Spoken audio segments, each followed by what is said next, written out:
चंद घंटे बचे हैं जब देश के वित्त मंत्री देश के सामने बजट पेश कर रही होंगी। 100 सालों का ऐतिहासिक बजट है, ऐसा उन्होंने दावा किया है। आत्मनिर्भर, वोकल फॉर लोकल, आपदा में अवसर, तमाम चीजें हैं जिन पर उनका फोकस रह सकता है। लेकिन देश को क्या चाहिए, सबसे बड़ी चीज ये है, और क्या सरकार देश की उस नब्ज को पकड़ पाई है, इसी पर बात करेंगे। अमिताभ सिन्हा बीजेपी के नेता हमें ज्वाइन कर रहे हैं, अभय दुबे कांग्रेस के नेता हमें ज्वाइन कर रहे हैं इस पैनल में, राजीव रंजन झा हैं जो कि सीनियर जर्नलिस्ट हैं और फाइनेंस को अच्छे तरीके से समझते हैं, उनसे बात करेंगे, और विजय सरदाना हैं, इकोनॉमिस्ट हैं, अर्थशास्त्री हैं, उनसे भी बात करेंगे। आप सभी लोगों का बहुत स्वागत है। लेकिन पहले मुझे दो लोग दिख रहे हैं, अभय दुबे दिख रहे हैं और विजय सरदाना दिख रहे हैं स्क्रीन पर। अभय दुबे, पहली प्रतिक्रिया आपसे। मुख्य आर्थिक सलाहकार जिस वी शेप रिकवरी की बात कर रहे हैं, कह रहे हैं कि बजट में भी वही रोड मैप दिखेगा, और इस बीच वो हम आपको तस्वीरें भी दिखा रहे हैं जो आप देख सकते हैं।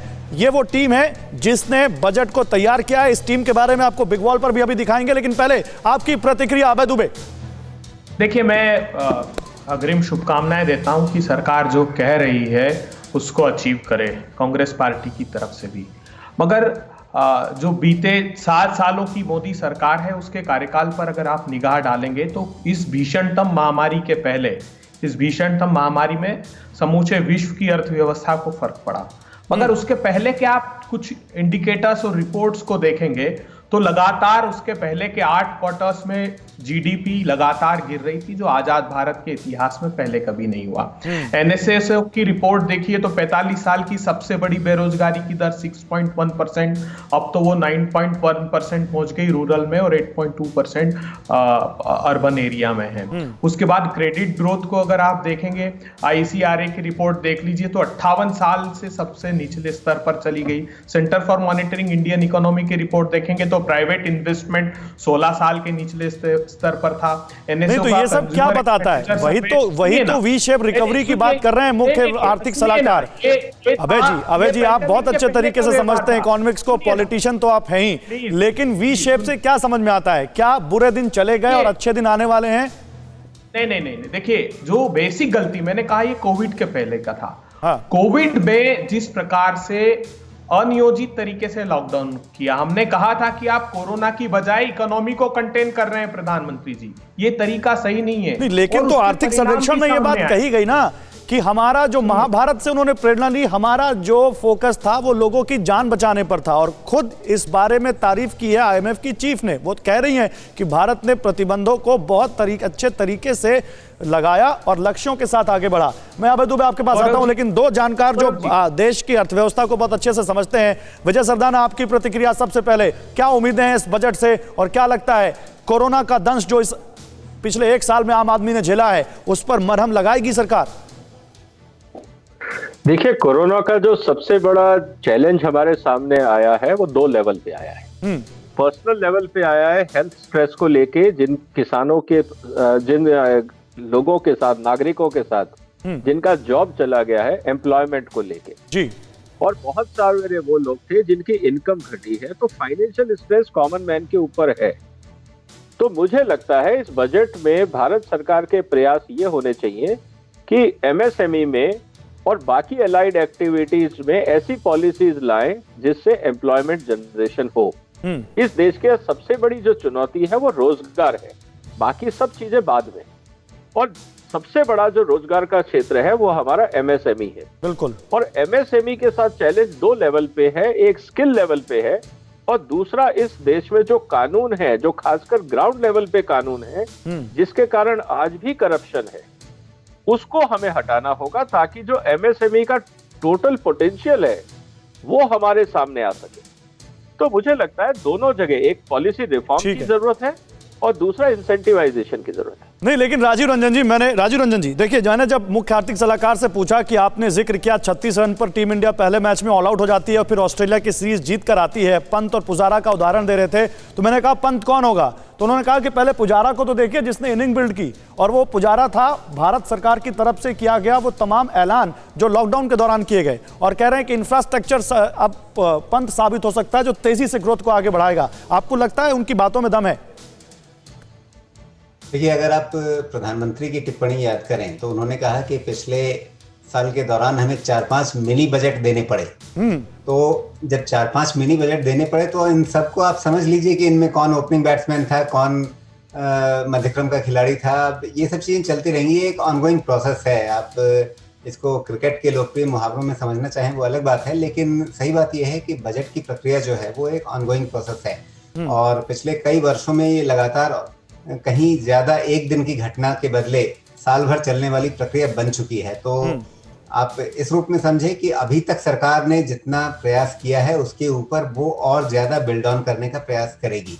तो ऐसा नहीं है कि मतलब आप समझें कि भाई एक दिन में कोई बड़ा क्रांतिकारी बदलाव आ जाएगा, बजट आ गया तो मतलब उस दिन के बाद से नहीं, लेकिन जब वित्त मंत्री खुद कह रही हो राजीव जी कि 100 सालों का ऐतिहासिक बजट होगा तो भाई हमें तो उम्मीद बहुत हो जाती है। आप ना मानिए क्रांतिकारी, हम तो क्रांतिकारी बजट की उम्मीद कर रहे हैं। करेक्ट करना चाहूंगा गौरव, वहां पे करेक्ट करना चाहूंगा। वित्त मंत्री ने जब बात कही थी, यदि आप उनके बयान को अंग्रेजी में जो उन्होंने कहा उसे ठीक से समझें, पूरा ओरिजिनल बयान आप उनका पढ़ें या सुने, तो उसमें उन्होंने ये कहा था कि चूंकि एक अभूतपूर्व परिस्थिति में ये बजट पेश किया जा रहा है, क्योंकि इससे पहले कभी 100 साल में ऐसी महामारी नहीं आई थी, उस परिस्थिति के बीच में लाया जा रहा है ये बजट है, ये नेवर बिफोर बजट है।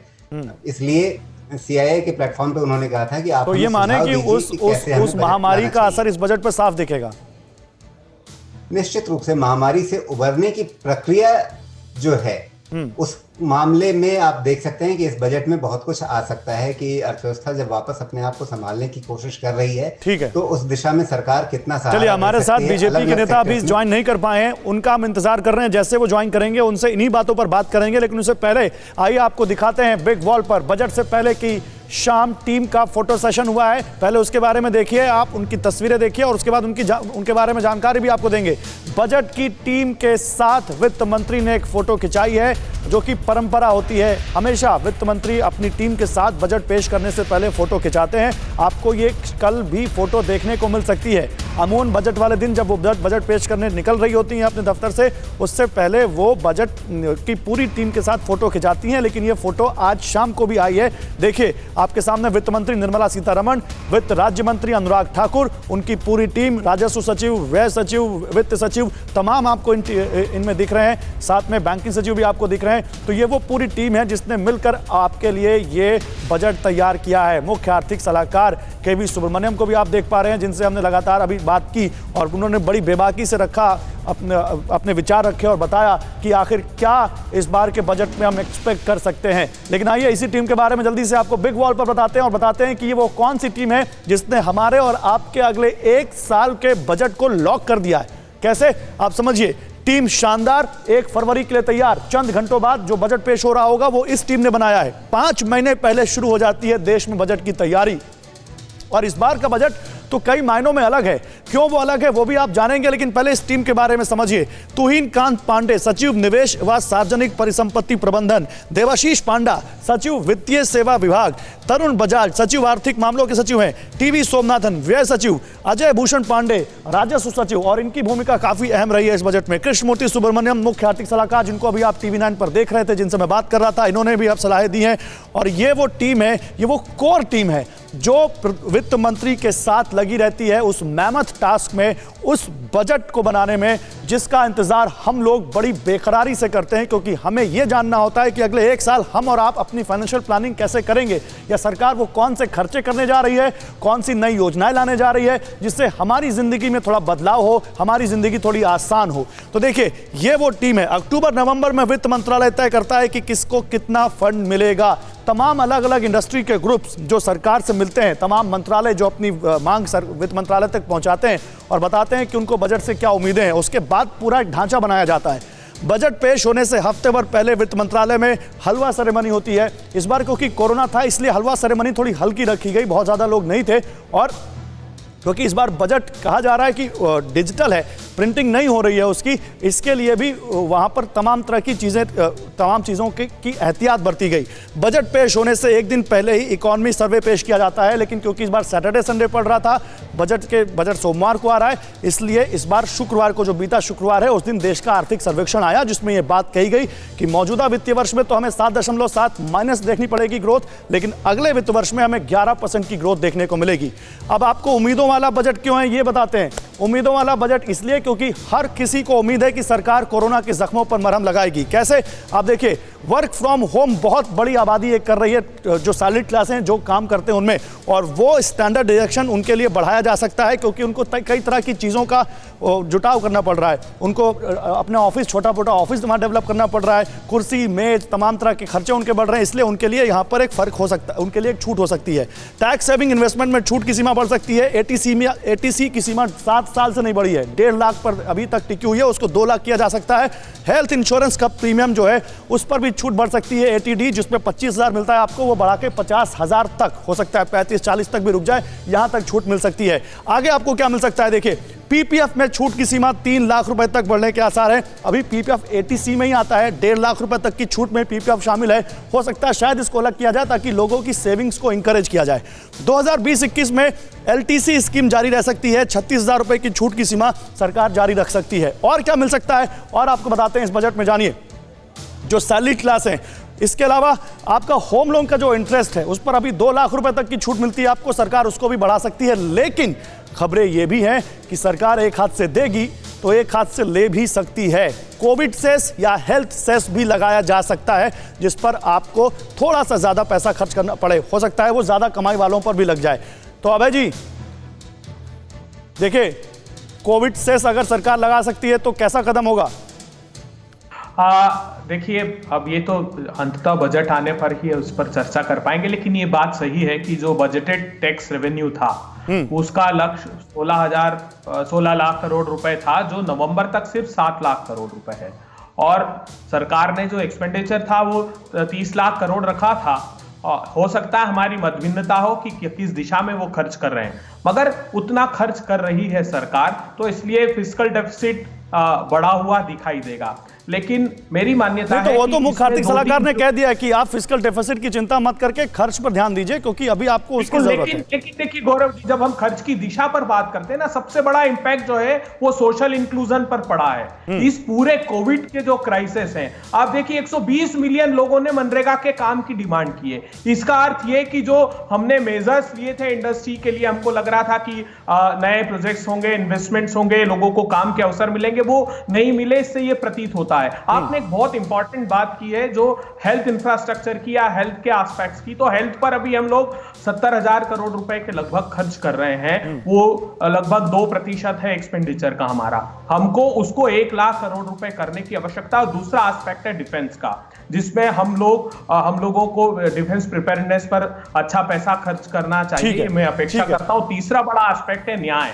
देखिए, गरीब बहुत क्राइसिस में है। जब तक आप डिमांड साइड को एड्रेस नहीं करेंगे। विजय जी अभय जी की बातों से सहमत हैं, और क्या आपको लगता है कि वाकई वित्त मंत्री का फोकस भी डिमांड क्रिएट करने पर ही होगा? आम लोगों के हाथों में कितना ज्यादा से ज्यादा पैसा जाए, चाहे वो टैक्स में छूट हो, चाहे वो कुछ और तरीका हो, ताकि खपत बढ़े। क्या आपको लगता है इस पर फोकस होगा?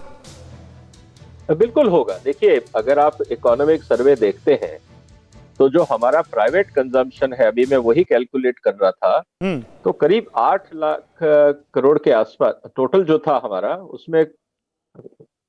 उसमें काफी कमी आई है। Let me put that way. तो इसमें करीब जो पिछली 7,88,000 करोड़ के आसपास जो प्राइवेट कंजम्पशन था वो कम हुआ है पिछले साल के मुकाबले। सरकारी एक्सपेंडिचर बरकरार रहा है, लेकिन जो बाकी एक्सपेंडिचर है फिक्स कैपिटल फॉर्मेशन की, जिसकी हम बात करते हैं, उसमें कमी आई है। तो निश्चित रूप से सरकार ने अपना जो भी संसाधन थे उसको स्पेंड किया है ताकि इकोनॉमी ना रुके। लेकिन ये बात भी सही है कि अगर कंज्यूमर्स के हाथ में पैसा आएगा, सिटीजन्स के हाथ में पैसा आएगा, डिमांड बढ़ेगी। नहीं तो वो पैसा कैसे आएगा? तो जीएसटी राजीव जी, वो पैसा कैसे आएगा? एक बड़ी खबर आ रही है, मैं वो बताऊं उससे पहले, राजीव जी वो पैसा कैसे आएगा? वो पैसा आने का तरीका क्या हो सकता है? देखिए, पैसा आने का एक सीधा सीधा तरीका है ग्रोथ। क्योंकि हम जितनी बातें कर रहे हैं कि रेवेन्यू कम रही है टैक्स की, वो इस फाइनेंशियल ईयर में 20-21 में कम रही है। 21-22 में वापस हम ये अपेक्षा कर रहे हैं कि 11%, 11.5% की ग्रोथ फिर से आएगी। इसका मतलब है कि जब अर्थव्यवस्था में ये ग्रोथ लौटेगी तो फिर सरकार का रेवेन्यू भी वापस जो नॉर्मलाइजेशन की तरफ बढ़ेगा। यानी सरकार के सामने अगले वित्त वर्ष में वैसी तंगी नहीं रहेगी जैसी हमें इस साल दिख रही है, इसलिए वो पैसा आएगा। दूसरे, सरकार FRBM एक्ट के तहत जो लक्ष्य निर्धारित हैं उनको भी थोड़ा सा वहां पर छूट लेगी, थोड़ी लिबर्टी लेगी, और इसके चलते वो बाजार से ज्यादा उधारी ले सकेगी। तो ये दो बड़े स्रोत ऐसे होंगे जहां से पैसा आएगा। चलिए, और ये बात मुख्य आर्थिक सलाहकार ने कही भी है कि सरकार को अगर पैसा उधार लेना पड़ता है तो उधार ले, लेकिन कुछ चीजों पर सरकार को पैसा खर्च करना चाहिए। मैं आता हूं आपके पास सर, लेकिन एक बड़ी खबर बता दें अपने दर्शकों को, फिर इस पर बात आगे करते रहेंगे कि आम आदमी को जिन चीजों का इंतजार है, टैक्स छूट हो, सहूलियतें हो, नई योजनाएं हो, उसको जिंदगी आसान करने के लिए सरकार की तरफ से जो कदम उठाए जा रहे हैं वो मिलेंगे कि नहीं मिलेंगे। लेकिन देखिए, बजट को प्रिंट नहीं कर रही है मोदी सरकार। पहली बार ऐसा हो रहा है, पहली बार आम बजट कागज पर प्रिंट ना होकर डिजिटल होगा। एक ऐप लॉन्च किया गया है, यूनियन बजट ऐप, जिस पर जो सांसद हैं उनको भी और आम लोगों को भी बजट की कॉपी मिल पाएगी, उस पर आप बजट पढ़ पाएंगे। तो ये एक बड़ा बदलाव। कोरोना ने देखिए बजट पे प्रभाव ही नहीं डाला है, एक हिसाब से बजट का स्वरूप कैसे बदल दिया है। पहले आपके पास एक मोटी कॉपी आती थी और आप उसको पन्ना दर पेज पढ़ते थे, अब आपको ऐप पर या वेबसाइट पर वो बजट पढ़ना होगा। अभय जी देखिए, चलिए ये तो ठीक है, समय के साथ चीजें बदलती हैं, लेकिन देखिए अभय जी, सवाल ये है कि महंगाई बहुत बड़ी चीज होती है। हमने जब मुख्य आर्थिक सलाहकार से बात की महंगाई को लेकर, तो हमने कहा कि आप एक्साइज ड्यूटी जब आपने बढ़ाई थी तब पेट्रोल डीजल क्रूड का दाम बहुत कम था। आज क्रूड का दाम बढ़ रहा है तब भी आप एक्साइज ड्यूटी घटा नहीं रहे, और कई राज्यों में, कई शहर में तो 100 रुपए के आसपास पेट्रोल पहुंच गया। तो वो कह रहे हैं देखिए विकल्प क्या है सरकार के पास, 2-3 विकल्प हैं, या तो पेट्रोल डीजल पर एक्साइज ड्यूटी कम कर दे, या खाने पीने की चीजों की महंगाई को काबू में रखे और उसको ना बढ़ने दे। और कह रहे हैं सरकार का फोकस इस पर है, इस चीज को समझना चाहिए। देखिए, उसमें भी नियंत्रण कहाँ है, मुझे बताइए। आप इन्फ्लेशन बढ़ा हुआ है, ये उन्होंने भी स्वीकारा, और 19 लाख करोड़ रुपए इन 6 सालों में सरकार के पास गए हैं। तो जब क्रूड ऑयल के प्राइसेस इंटरनेशनल मार्केट में जब कम है, तो ये कहा था मोदी सरकार का तो कमिटमेंट था कि हम वो ट्रांसलेट करेंगे, हम वो सीधा का सीधा लोगों को दे देंगे। तो इस बहुत कठिन समय में सरकार को चाहिए कि कम से कम इन्फ्लेशन को कंट्रोल करे और लोगों के हाथ में पैसा, इससे दोहरा फायदा सरकार को। हम तब से कह रहे हैं, जब से ये महामारी का समय था तब से कह रहे हैं कि आप चिंता मत कीजिए फिस्कल डेफिसिट की, आप तो लोगों के हाथ में सीधा पैसा न्याय योजना के तहत आज भी समय है। इस बजट में हम अपेक्षा करते हैं कम से कम 6 महीने के लिए लोगों के हाथ में, अंतिम पंक्ति में खड़े हुए लोगों के हाथ में 5%, 10-20%, जो सरकार फॉर्मूला तय करे उसके तहत। लेकिन इस बात का तो विरोध किया गया आर्थिक सर्वेक्षण में, इस बात का साफ विरोध किया गया है। मुझे लगता है जो हमारे साथ इकोनॉमिस्ट हैं वो ज्यादा अच्छा इस बारे में समझा सकते हैं। विजय जी, इस बात के बारे में कहा गया है आर्थिक सर्वेक्षण में कि आप सीधा पैसा लोगों को ना देकर ग्रोथ पर आप फोकस करिए, लोगों के पास अपने आप पैसा आएगा। और ये बात वो कह रहे थे आर्थिक सलाहकार कि 1 रुपया देंगे तो वो 1-1.25 रुपए के आसपास रह जाएगा, लेकिन आप ग्रोथ में 1 रुपया बना देंगे तो वो लोग उसको 4 रुपए तक खर्च करेंगे, तो 4 रुपए तक वो बन जाएगा। देखिए, बात सही है। अब जब आप पैसा हाथ में देते हैं तो एक स्टेज पे होता है, लेकिन अगर आप उसी पैसे को इकोनॉमी में लगाते हैं तो उसका एक मल्टीप्लायर इफेक्ट आता है। तो आज जिस स्थिति में हमारा देश है, हमारे पास इतने सरप्लस संसाधन नहीं है, हमें बहुत सारे काम भी करने हैं, इमरजेंसीज भी हैं। तो इसीलिए मुझे नहीं लगता कि हम वेस्टर्न कंट्रीज के मॉडल को अपना सकते हैं, जहां पे बजट सरप्लस है, पर कैपिटा इनकम बहुत ज्यादा है, एम्प्लॉयमेंट के चैलेंजेस अलग हैं, सोशल सिक्योरिटीज के चैलेंजेस अलग हैं। हमारा फोकस एम्प्लॉयमेंट होना चाहिए। और दूसरा, हमने ये देखा है कि जैसे जैसे हमने मनरेगा में स्पेंडिंग बढ़ाया है, दूसरी तरफ चैलेंज ये आता है एग्रीकल्चर में भी। अगर आप इसको ध्यान से देखें कि लेबर शॉर्टेज भी हो गई थी, क्योंकि लोगों को लगा कि अगर मुझे पैसा मिल रहा है तो मैं मेहनत क्यों करूं। ऐसे भी आए हैं एग्जांपल्स। लेकिन समस्या अब हमारे सामने ये है कि हमें बैलेंसिंग एक्ट रखना है। बिल्कुल। और बैलेंसिंग एक्ट ऐसे रखें कि जिसमें इकोनॉमिक ग्रोथ और इकोनॉमी हाथ में पैसा ना होके एम्प्लॉयमेंट जनरेशन के थ्रू कंजम्पशन बढ़े। और सवाल तो यह है कि क्योंकि लॉकडाउन में एक बड़ा इकोनॉमी को भी हिट हुआ है, लोगों की पर्सनल सेविंग्स को भी हिट हुआ है सर, तो उसके बारे में सरकार क्या करेगी वो भी देखना है। मैं आता हूं, एक बड़ी खबर दे दें अभय जी, आता हूं एक बड़ी खबर। बजट में किसानों को तोहफा मिल सकता है, किसान रेल और कृषि उड़ान स्कीम संभव है, ये जानकारी आ रही है। एपीएमसी मंडी के मॉडर्नाइजेशन पर फोकस हो सकता है। देखिए, इसी को लेकर तो पूरा बवाल है, एपीएमसी को की सिस्टम को खत्म करने को लेकर, ई मंडी एमएसपी के सिस्टम को लेकर। ई मंडी के लिए 1000 करोड़ का आवंटन हो सकता है। फसल डाइवर्सिफिकेशन के लिए इंसेंटिव स्कीम आ सकती है, यानी अलग तरह की फसल अलग इलाके में उगाने पर आपको सरकार की तरफ से कोई इंसेंटिव दिया जा सकता है। क्लस्टर स्कीम लॉन्च की जा सकती है और इसके जरिए एक जिला एक फसल को बढ़ावा दिया जा सकता है। तो एग्री के बारे में तो विजय जी आप बेहतर समझते हैं, ये इससे किसानों को कितना फायदा होगा? निश्चित रूप से फायदा होगा। देखिए, दो चीजें इंपॉर्टेंट है सर। एक चीज और समझाइएगा, हमारे ये पास- इंसेंटिव और डाइवर्सिफिकेशन का क्या मतलब है, ये भी बता दीजिएगा। देखिए, डाइवर्सिफिकेशन को मैं पहले बता देता हूं। इस देश में इस समय गेहूं, चावल और चीनी सरप्लस में है और हम इतना पैदा कर रहे हैं जो हमारी देश की जरूरतों से ज्यादा है। दूसरी तरफ हम तेलों का आयात कर रहे हैं, तो इनको यहां से डाइवर्ट करके तेलों की तरफ अगर हम ले जाएंगे तो हमारा आयात कम होगा और किसानों की आमदनी बढ़ेगी और देश में जो हमारा 4 लाख करोड़ रुपए का सामान एफसीआई के गोडाउन में पड़ा हुआ सड़ता रहता है, वो पैसा भी देश के काम आएगा। तो एक ये डाइवर्सिफिकेशन बहुत जरूरी है और इस पॉलिसी की भी जरूरत है। जहां तक बात है इंसेंटिवाइजेशन, देखिए इंसेंटिवाइजेशन इसलिए भी जरूरी है कि आज जिस तरह से हमारी कॉस्ट ऑफ प्रोडक्शन है और कॉस्ट ऑफ प्रोडक्शन के बेस पे हमारा एमएसपी होता है, तो जब ज्यादा आपकी कॉस्ट ऑफ प्रोडक्शन है उस पे अगर आप 50% जोड़ते हैं तो आपके दाम और बढ़ जाते हैं। अनफॉर्चुनेटली जो हमारा एमएसपी का फॉर्मूला है वो डिफेक्टिव है। वो ये कहता है जितनी ज्यादा कॉस्ट होगी उतनी ज्यादा एमएसपी मिलेगी। हमें इंसेंटिवाइज ये करना चाहिए कि हम प्रोडक्टिविटी पे ध्यान दें, क्वालिटी पे ध्यान दें। चलिए देखते हैं ये बात जो आप कह रहे हैं बजट में इसका कैसा प्रारूप निकलकर सामने आता है। समय कम है। अभय दुबे, जल्दी से एक छोटी सी प्रतिक्रिया, फिर एक बड़ी खबर आ रही है राजीव जी, उसके बाद आपके पास आऊंगा। देखिए, डाइवर्सिफिकेशन का एक अर्थ और है कि जहां डिफरेंट एग्रोक्लाइमेटिक जोन्स में, सरदाना जी ठीक कह रहे हैं कि वो फसलें नहीं उगाई जाती। जैसे जिस क्षेत्र में पानी बहुत कम है, सबसे अधिक पानी गन्ने की खेती में लगता है, वो क्षेत्र गन्ना उगा रहे हैं। लेकिन एक बड़ी बात और है, जो इनपुट कॉस्ट है, मोदी सरकार ने 15,000 रुपए प्रति हेक्टेयर बढ़ा दिए 6 सालों में।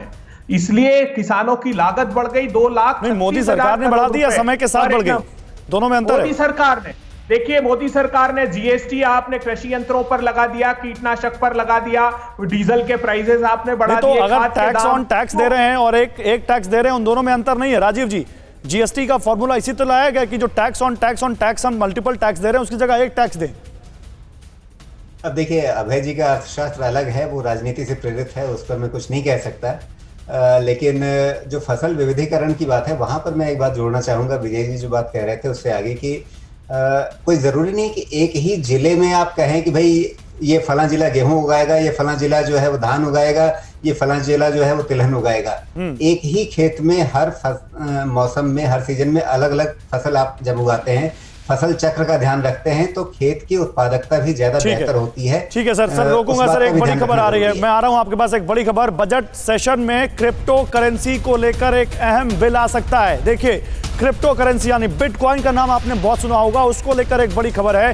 क्रिप्टो करेंसी पर पूरी तरह पाबंदी वाला एक बिल लाया जा सकता है बजट सेशन में, और भारत अपनी कोई ऑफिशियल डिजिटल करेंसी भी ला सकता है। इस खबर को सुनकर क्या ज़हन में आता है, ये क्या वक्त की मांग है राजीव जी? देखिए, इसमें अब देखना पड़ेगा कि वास्तव में अगर ऐसा कोई कानून लाने का प्रस्ताव बजट में रखा जाता है तो उस कानून में क्या कहा जाएगा। पहली चीज, एक अंदेशा ये है कि बिटकॉइन जैसे जो दूसरी तमाम जो डिजिटल करेंसीज हैं उन पर प्रतिबंध लगाया जा सकता है। यदि ऐसा कदम उठाया जाता है तो ये काफी अच्छा होगा, क्योंकि मेरा ये मानना है कि इस तरह की जितनी क्रिप्टो करेंसीज हैं वो सिवाय एक बुलबुले की और कुछ भी नहीं है। ठीक है सर, समय खत्म हो चुका है। बहुत शुक्रिया आप सभी लोगों का, बहुत शुक्रिया सर। माफ करिए, आपको रोकना पड़ेगा बीच में, लेकिन नए भारत का बजट कैसा होगा ये डिकोड करने की कोशिश हम कर रहे हैं। और टॉप जो टीम है, जो टॉप कोर टीम है, वहां से लेकर हम सड़क तक हर वो सेंस समझने की कोशिश कर रहे हैं ताकि आप समझिए कि इस नए भारत के बजट में आपके लिए क्या होगा। वित्त मंत्री की टीम ने जब बजट बनाया होगा तो आपको जहन में रखकर, आपकी मांगों को जहन में रखकर, आपकी ज़रूरतों को जहन में रखकर क्या उन्होंने आपके लिए लिख दिया जो कल आपको हम बताने जा रहे हैं। क्योंकि वित्त मंत्री के पूरे भाषण को आप सुन सकते हैं TV9 भारतवर्ष पर, तमाम एक बड़े एक्सपर्ट पैनल के साथ जो एक एक बात को आपके लिए डिकोड करेंगे।